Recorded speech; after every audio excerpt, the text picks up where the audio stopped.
नमस्कार, स्वागत है आपका एनकाउंटर में। सहयोगी योगेश शर्मा के साथ मैं हूं श्वेता मिश्रा।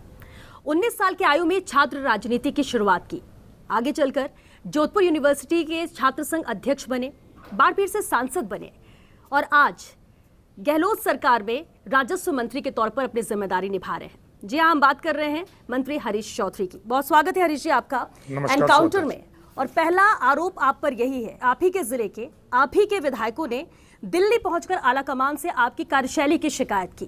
क्या वजह रही, क्योंकि ये बहुत ही चर्चाओं में रहा? मेरे व्यक्तिगत तौर पर जब विधायकों से मेरी ये बात हुई तो एक विधायक को छोड़कर और बाकी दोनों का ये बात थी कि किसी प्रकार के हमने आपकी बात की चर्चा नहीं करी। लेकिन केन एनर्जी कंपनी में ठेकों को लेकर भी आरोप आप पर एक विधायक ने लगाए थे, वो क्या था? केन एनर्जी या किसी भी संदर्भ में जो भी आरोप लग रहे हैं, स्टेट एजेंसीज जांच कर चुकी है, सेंट्रल एजेंसी जांच कर रही है।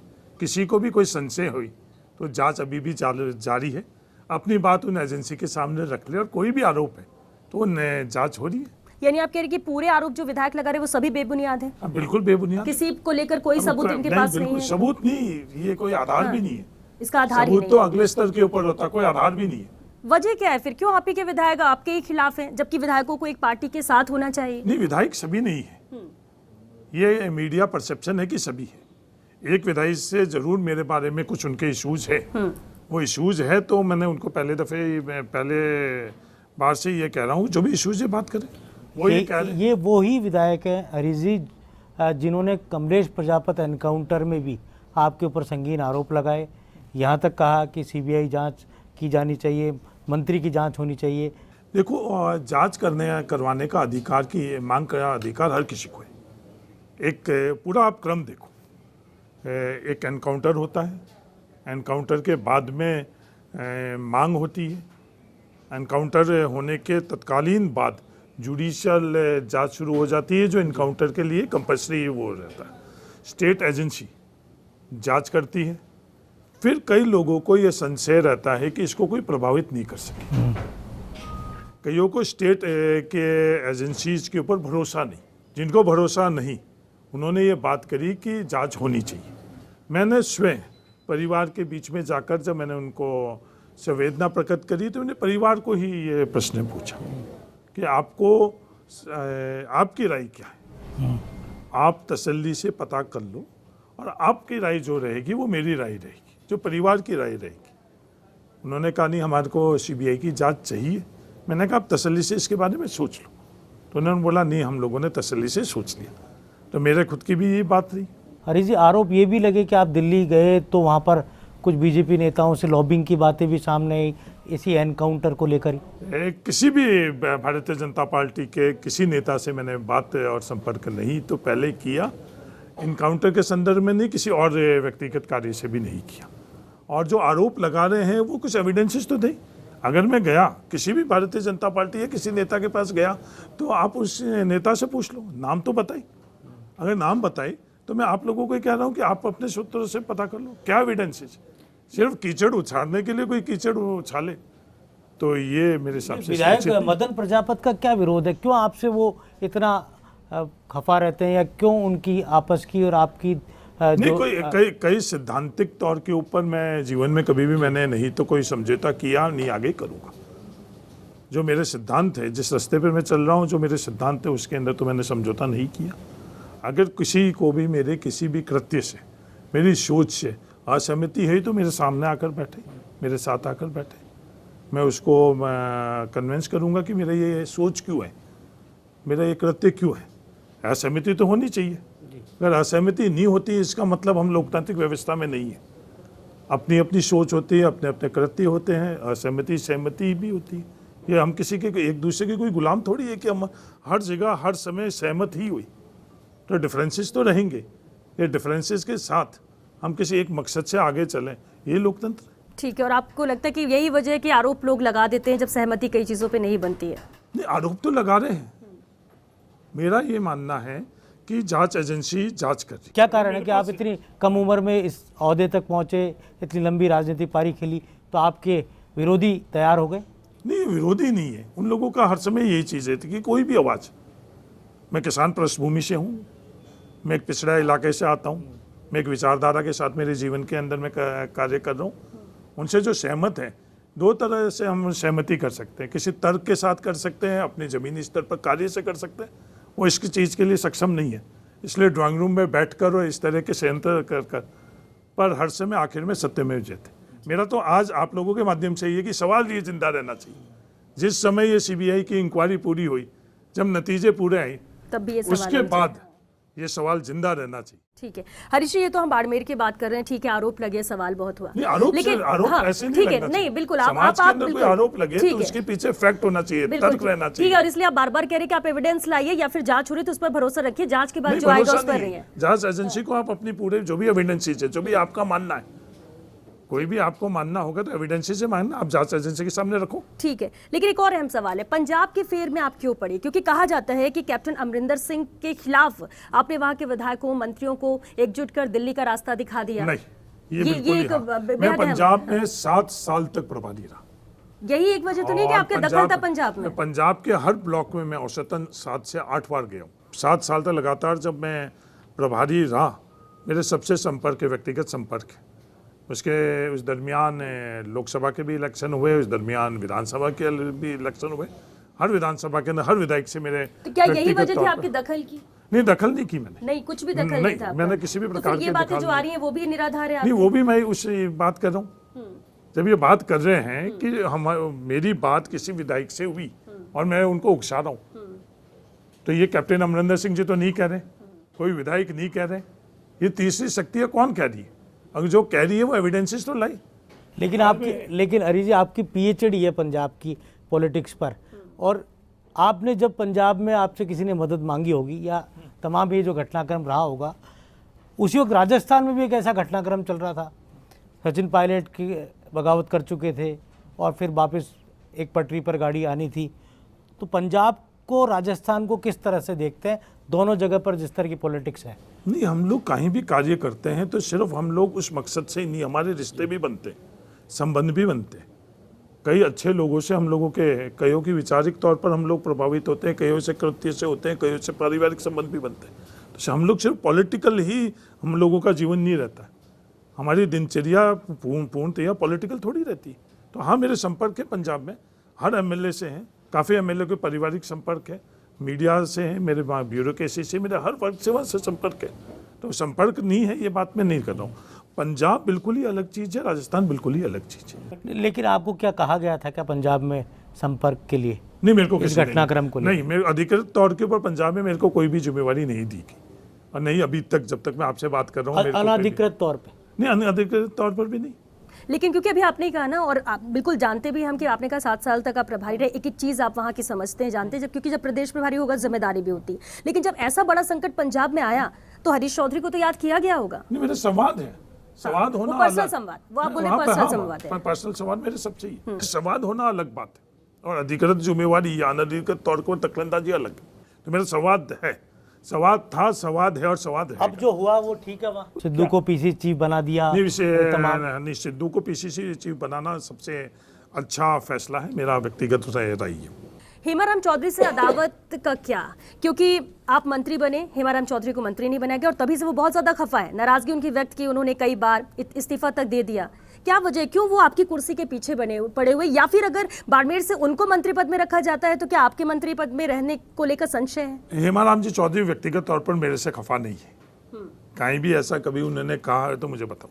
अभी भी पिछले जिस समय इस्तीफा उन्होंने दिया, मैंने व्यक्तिगत तौर पर उनसे पूछा, फ़ोन करके आगे चलकर मैंने पूछा, मैंने किसी मेरी बात से अगर आपको नाराज़गी है तो आप मुझे बताओ। तो मेरे को उन्होंने बोला नहीं है, मेरे को किसी आपकी बात से नाराज़गी नहीं है। उन्होंने नाम तो नहीं लिया, कई बार हमने भी पूछा जब उस समय इस्तीफा उन्होंने दिया था, नाम नहीं ले रहे हैं, लेकिन डायरेक्टली बोल रहे हैं कि जो है वो जानते हैं, वो जो है वो पावर में है, बाड़मेर से हैं। नहीं, पावर में तो पूरी राजस्थान की सरकार है, कैबिनेट पूरी है। बाड़मेर की बात नहीं, बाड़मेर के अंदर भी इशारा आपकी तरफ था। नहीं, बाड़मेर के अंदर कितना है पावर में, कितना कौन पावर में है, इशारा आपकी तरफ था जो हेमाराम चौधरी ने कहा। नहीं, हालांकि इशारा नहीं, आपकी जब मैंने मुलाकात व्यक्ति- में कुछ नहीं कहा उन्होंने, आपने नहीं, कहा मैंने क्या उनके बाद लगातार मुलाकात, कोविड के समय भी हम लोग, मेरी मुलाकात मैंने चलाकर आगे से फोन किया। कोविड के दरमियान हम लोग साथ भी गए हैं, उसके बाद में भी हम लोग मिले। मेरे को व्यक्तिगत तौर पर कभी भी उनकी किसी भी बात से एहसास कभी भी नहीं हुआ आपके मंत्री पद में रहने को लेकर उन्होंने कोई कमेंट किया हो, कुछ कहा हो कि आप नहीं। मंत्री पद आपको वहां से दिया गया, नहीं, कुर्सी के मैं- पीछे आपके नहीं। पड़े, ऐसा कहा जा रहा है, आपको कभी नहीं लगा ऐसा? एक जिले में 2-2, 3-3 मिनिस्टर तो नहीं है। जब बाड़मेर जिले, बाड़मेर जैसलमेर ने 9 में से, अगर बाड़मेर संसदीय क्षेत्र में बताऊं 8 में से 7 विधायक दिए, तो क्यों नहीं 2-3 मंत्री हो सकते? बिल्कुल, और नाराजगी किसी की भी हो, और बहुत ही, जैसे कि हमने बताया भी कि 19 साल की आयु से आप राजनीति में आ चुके थे, सियासी सफर शुरू कर चुके थे, लेकिन आपने भी एक बात जरूर कही थी कि आपको कोई मोह नहीं है मंत्री पद से, जबकि लड़ाई यहाँ पर मंत्री पद को लेकर कईयों के बीच चल रही है कि उन्हें मंत्रिमंडल में शामिल किया जा सके। आपका लगाव या कहें कि मन कहाँ लगता है, मंत्रिमंडल में या संगठन में? नहीं, देखो, हम लोग एक सोच और सिद्धांत से राजनीति में है। आज भारत में कोई सोच, आइडिया और आइडियोलॉजी के लड़वा है तो राहुल गांधी लड़वा है। बाकी सभी पावर ट्रेडिंग के अंदर लोग लगे हुए हैं। आज राष्ट्रीय स्तर के ऊपर कौन आवाज कर रहा है, इश्यूज में कौन बोल रहा है, भविष्य के भारत के लिए कौन चिंतित है और कौन कार्य कर रहा है, क्या हम लोगों को उसके अंदर उस दिशा के ऊपर उनसे कदम मिलाने चाहिए भविष्य के भारत के निर्माण के लिए, या हम लोग इस पावर गेम के अंदर इन्वॉल्व रहे? हर कोई जो देश के लिए सोचता है उसकी हर समय प्राथमिकता ये रहती है कि भविष्य के देश के निर्माण में कहीं ना कहीं वो योगदान करे। हरी जी, लेकिन सवाल ये कि हेमाराम को छोड़ दें हम और बात उनकी नहीं करें, तो हनुमान बेनीवाल से आपकी अदावत बहुत ज़बरदस्त है। आरोप ये भी लगाए हनुमान बेनीवाल ने कि आपने उन पर हमला करवाया, और फिर वो देख लेने की बात भी करते हैं। तो ये हनुमान बेनीवाल से और आरएलपी से अदावत, इसका क्या हनुमान बेनीवाल पीछे रहस्य क्या है? नहीं, हनुमान बेनीवाल की कथनी और करनी के अंदर बहुत बड़ा अंतर है। हनुमान बेनीवाल किसान की बात जरूर करते हैं, पर उनका कौन सा कृत्य किसान की ताकत बनकर और आगे बढ़ा है, ये सवाल सबसे बड़ा है। उनकी पृष्ठभूमि जो आरएसएस की पृष्ठभूमि है, वो पूरी राजनीति के तौर गलियारों में नहीं सब अच्छी तरह से जानते हैं। उनकी निष्ठा किसके तरफ है? 5 साल तक जब भारतीय जनता पार्टी की सरकार थी तो उनके संपर्क किससे थे, संबंध किससे थे, निष्ठा किससे थी? क्या वो संस्था किसानों के हित के लिए सोचती है, नहीं सोचती? हनुमान बेनीवाल जो विवाद कर रहे हैं, क्या वो विवाद राज्य हित में है, किसान के हित में? सैद्धांतिक तौर के आरएसएस से तो उनके रिश्ते कहे जा सकते हैं, लेकिन कई कांग्रेस के बड़े नेताओं से उनके बहुत तगड़े रिश्ते हैं। नहीं, कांग्रेस से बड़े नेताओं से जिस किसी के भी संपर्क, संबंध और रिश्ते हैं, वो प्रदेश हित में नहीं है और कांग्रेस के हित में नहीं है। जब वो आपके आइडिया और आइडियोलॉजी के साथ में नहीं है, आपके नेतृत्व के साथ में नहीं है, और व्यक्तिगत तौर के ऊपर आप रिश्ते बनाओगे और निभाओगे, तो क्या आप उस जगह हो, वहाँ के हकदार हो या नहीं? ये बहुत बड़ा सवाल है आप लोगों के सामने। क्या लगता है हरी जी, बेनीवाल के आरोप के पीछे कोई आपके ही पार्टी के लोग तो नहीं? कहीं बंदूक है, आरोप कहीं है? नहीं, वो तो किन किन से संपर्क है, किन किन से संबंध है, और कौन आगे है और कौन पीछे है, ये तो राजनीति के अंदर जो मैं कह रहा हूँ, जो ड्राइंग रूम पॉलिटिक्स है, इनका तरीका ही यही रहता है।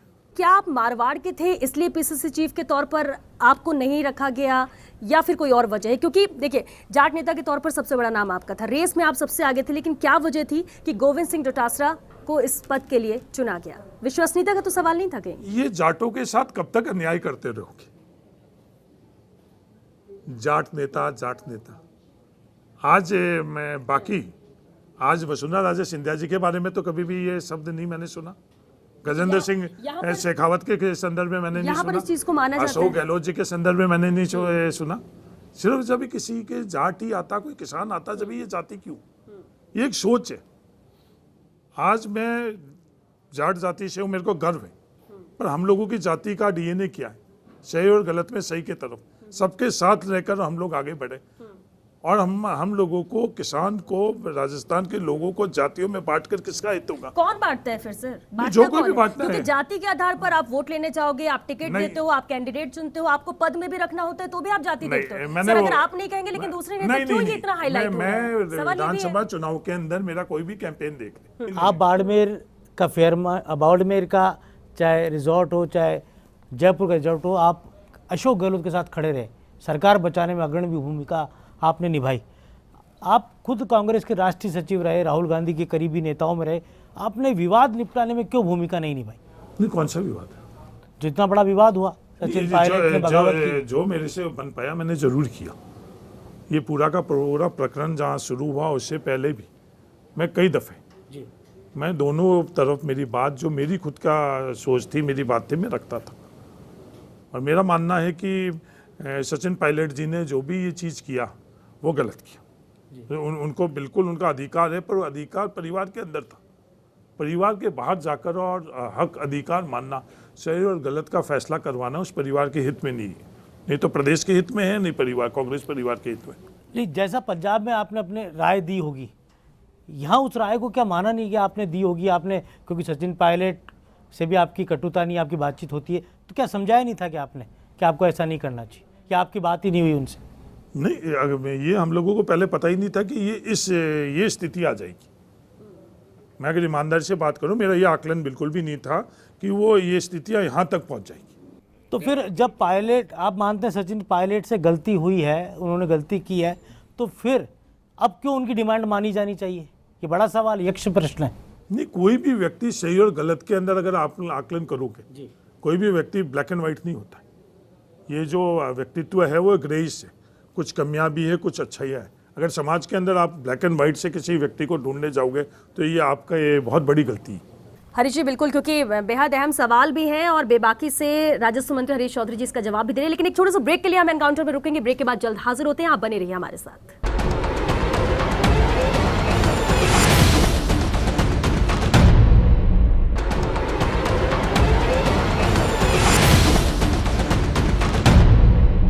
ब्रेक के बाद एक बार फिर आप सभी का बहुत स्वागत है एनकाउंटर में। एक अहम सवाल जो मैंने पहले भी आपसे पूछा था कि जांच आप करा रहे हैं, सवाल आरोप भी लोग लगाते रहते हैं, जिस पोजीशन पर है उसमें कई बार देखना पड़ता है, मंत्रियों को झेलना भी पड़ता है, लेकिन आप निष्पक्ष हैं और साफ तौर पर कहते हैं आप आधार सामने रखिए। लेकिन एक ये भी सवाल उठता है और लोग कहते हैं कि हरीश चौधरी का मन मंत्रिमंडल में नहीं लगता, उनका कोई मोह नहीं है मंत्री पद में रहने का और उनका ज्यादा दिल लगता है संगठन से। क्या ये वाकई में ये बात सही है, या आपको लगता है जो जिम्मेदारी दी जाती है आपको सब में आप कंफर्टेबल है? मैं कांग्रेस की नीतियों से सहमत हूँ, उस विचारधारा से सहमत हूँ। मैंने स्वयं आगे बढ़कर और कांग्रेस पार्टी की सदस्यता ली। अभी कांग्रेस पार्टी का अधिकार है कि वो मेरे को किस रूप में दायित्व देवे। हरीश जी, मालानी मारवाड़ की पूरी पॉलिटिक्स, कांग्रेस की पॉलिटिक्स आपके इर्द गिर्द घूमती है। ऐसा कहा जाता है कि पूरा दखल आपका वहाँ की ब्यूरोक्रेसी पर रहता है। कई कलेक्टर इस चक्कर में 2 साल में बदल दिए गए। देखो, कलेक्टर बदलने का अधिकार जी मुख्यमंत्री जी का है और कलेक्टर के बारे में राय रखने का अधिकार हर किसी को है। अगर कोई कलेक्टर के बारे में किसी प्रकार की किसी को भी राय है तो हर किसी को अधिकार है। आज आप लोगों को, मीडिया को भी अधिकार है कि किसी कलेक्टर के बारे में जो आप विश्लेषण करते हो वो जनता के बीच में रखें। बाड़मेर भी ज़्यादा क्यों बदले जा रहे हैं? नहीं, कलेक्टर बाड़मेर के अंदर कब बदले? 2 साल में 3-4 बार। नहीं, हिमांशु गुप्ता जी थे, जी उनको बदला गया। वो एक पूरा एक्सीडेंट हुआ उस संदर्भ में बदला गया, उसमें हरीश चौधरी का प्रत्यक्ष अप्रत्यक्ष कोई तौर पर नहीं। मेरा बाड़मेर के अंदर कई मॉडल हैं जी। मेरा हर समय ये हर किसी को ये आयान रहता है उन मॉडल्स को देखो। आज बाड़मेर जैसलमेर के अंदर टिड्डी की रोकथाम में जो प्रचलित व्यवस्था थी, उस प्रचलित व्यवस्था के बिल्कुल ही उलट जाकर बाड़मेर जैसलमेर के किसानों ने कुछ किया, पर उसके लिए उन लोगों को बिल्कुल नज़रअंदाज कर रहे हैं हम लोग। अर्जेंटीना आकर और वो मॉडल देख रही है, पूरी दुनिया ये कह रहे हैं, पूरे वैज्ञानिक ये कह रहे हैं कि दिन के अंदर ही टिड्डी रुकती है। बाड़मेर जैसलमेर के किसानों ने खुद के संसाधन, लाखों नहीं सैकड़ों लाख रुपए लगाकर पूरी दुनिया को बताया कि नहीं, टिड्डी का रुकावट रात को भी हो सकती है। प्रिस्क्राइब्ड जो दवाइयाँ थी वो लिक्विड फॉर्म पर थी। बाड़मेर जैसलमेर के किसानों ने लाखों रुपए खर्च कर वो दवाइयाँ पाउडर फॉर्म के अंदर, उसकी चर्चा कहीं भी नहीं। क्या मेरा फर्ज नहीं बनता उनकी बात में पूरी दुनिया को बताऊं? बाड़मेर जो पार्लियामेंट्री सीट है उस पर आपकी निगाह रहती है, आप खुद सांसद रहे हैं, तो बेचारे फिर मानवेंद्र सिंह कहाँ जाएंगे अगर आपकी निगाह पूरी तरह रही? क्या पता अगली बार इच्छा हो जाए आपकी पार्लियामेंट चुनाव लड़ने की। नहीं, ये लोकतांत्रिक व्यवस्था है, यहाँ निगाहें रहना ये महत्वपूर्ण नहीं है। यहाँ तो डेमोक्रेसी के अंदर बहुमत आपको क्या, मेजिटेरियन व्यवस्था ही। मेरे को मेरी कोई पृष्ठभूमि नहीं, मेरे परिवार में कोई वार्ड पंच भी नहीं थे। मेरे को पार्टी ने अवसर दिया और लोकतांत्रिक जो व्यवस्था उसके अंदर मेरे को वहाँ का प्रतिनिधित्व को मौका मिला, तो मैंने मौका मिला जब मैंने प्रतिनिधित्व किया। और इसी पर एक सवाल, जो आपने कहा ना कि पार्टी ने मौका दिया इसलिए आपने जिम्मेदारी निभाई, कल को अगर पार्टी कहती है कि नहीं आपको टिकट नहीं दे सकते या आप नहीं, तो क्यों ये सवाल इसलिए क्योंकि कई नेता होते हैं, नाराजगी हो जाती है, आप विरोध में आ जाते हैं, आप पार्टी से निकल जाते हैं, आप कहीं और शामिल हो जाते हैं। ये क्या विचारधारा होती है? मैं पार्टी में लेने के लिए नहीं गया हूँ। मैं पार्टी के अंदर में जवाहरलाल नेहरू के सोच, विचार, सिद्धांत और कृत्य से प्रभावित होकर इस पार्टी में गया हूँ, कांग्रेस पार्टी में गया हूँ। ये नहीं हूँ कि मैं इंकलाब जिंदाबाद और भगत सिंह जिंदाबाद कह रहा हूँ, और मैं बिल्कुल भी दक्षिणपंथी राजनीति के अंदर अपने आप को शामिल कर और उससे प्रभावित होकर अखिल भारतीय विद्यार्थी परिषद का मैं सदस्य बन जाऊँ, आरएसएस का सदस्य बन जाऊँ, और मैं जो भगत सिंह जो अपने आप के लिए ये कहता है कि मैं नास्तिक हूँ, उसकी जिंदाबाद बोल लूँ, तो ये कॉन्ट्राडिक्टरी नहीं है। मैं कांग्रेस से सहमत हूँ। राजनीति में रहते हुए अगर मन इतना साफ है जैसा कि आप कह रहे हैं, हमें तो नहीं नजर आता कि कोई भी ऐसे बिना मंशा के आता होगा, लेकिन अगर आप ये कह रहे हैं तब तो आपके दोस्त ज्यादा होने चाहिए, ये विरोधी क्यों इतने ज्यादा नहीं, मेरे दोस्त बहुत है। मैं दोस्त हूँ जब इस लोकतांत्रिक व्यवस्था के अंदर मैं जीत कर आता हूँ। जो मेरे से असहमत लोग हैं, जो बंद कमरों में बैठकर और कई तरह के उन्होंने चीज करी, मेरे 4 कॉर्नर जो चुनाव के अंदर बनाया, तो उन लोगों ने बनाया और इस भाइयों की जनता ने उनको जवाब दे दिया। तो ये मेरे दोस्तों के कारण नहीं थी। नहीं, जनता मेरे पास दोस्त है, हर जगह मेरे दोस्त है। जब भी मैं यहाँ बैठा हूँ, आज जो मेरा राजनीतिक सफर, मेरा कोई पारिवारिक पृष्ठभूमि तो नहीं है, मेरे पास नहीं तो कोई पद है, नहीं कोई पारिवारिक पृष्ठभूमि है, नहीं मेरे पास संसाधन है, दोस्तों की ताकत से ही मैं आया हूँ। कर्नल सोनाराम अपनी पार्टी में विचलित है, इधर उधर फिर वो सोच रहे हैं, आपके कारण वो कांग्रेस में नहीं आ पाए। आप किसी विचार और विचारधारा से किसी राजनीतिक पार्टी के अंदर बैठा हो सकता है आप किसी निर्णय से असहमत हो, इसका मतलब ये तो नहीं अपना घर से पराया घर ठीक है। घर के कई निर्णय, घर क्या होता है जिसमें असहमति भी रहती। तो कर्नल सोनाराम जी अगर वो कहीं भी है, मेरा आज भी मानना है कि कर्नल सोनाराम जी के लिए सबसे बेहतरीन पार्टी कोई थी, अब है और रहेगी, वो कांग्रेस पार्टी। लेकिन एक अहम सवाल है हरीश जी, आप कहते हैं कि पार्टी से प्रेम, विचारधारा से प्रेम आज के नेताओं में भी, और आज भी ऐसे नेता हैं जो देश हित में सोचते हैं, काम करते हैं, आप ये मानते हैं, लेकिन वो नजर क्यों नहीं आते? क्यों अगर टिकट नहीं मिलती तो नाराजगी, पार्टी छोड़ देते हैं, इस पार्टी से उस पार्टी जंप करते रहते सिर्फ इसलिए कि उनको जो चाहिए वो मिलना चाहिए? तो ज्यादातर लोग तो लेने ही आ रहे हैं, देने तो बहुत कम ही नजर आते हैं। जो ये लेने देने का क्रम है, जब भी देश की ये हालात है, अगर लेने देने का क्रम नहीं होता तो आज का देश का पॉलिटिकल लीडरशिप राहुल गांधी के पीछे खड़ी रहती, लेने देने के क्रम से नरेंद्र मोदी और अमित शाह मॉडल के पीछे खड़ी रहती। पर ये स्थायी नहीं है मॉडल। स्थायी मॉडल तो देने, देश को देना, समाज को देना, निर्माण के अंदर अपने योगदान करना, उसके अंदर ही है। तो आखिर के अंदर वही मॉडल है, बदलाव आएगा आने वाले वक्त में। वही मॉडल है जो राहुल गांधी जिसका नेतृत्व कर रहे हैं, वही मॉडल देश के लिए अंदर स्थायी रहेगा। हरीश चौधरी जी से हमारी लंबी बातचीत हुई, बेबाक जवाब उन्होंने दिए, राहुल गांधी के बेहद करीबी, और राजस्थान की सरकार में राजस्व मंत्री हरीश चौधरी से बातचीत का ये सफ़र अब समाप्त होता है। फिर एक नई शख्सियत के साथ आपसे रूबरू होंगे एनकाउंटर में। नमस्कार। नमस्कार।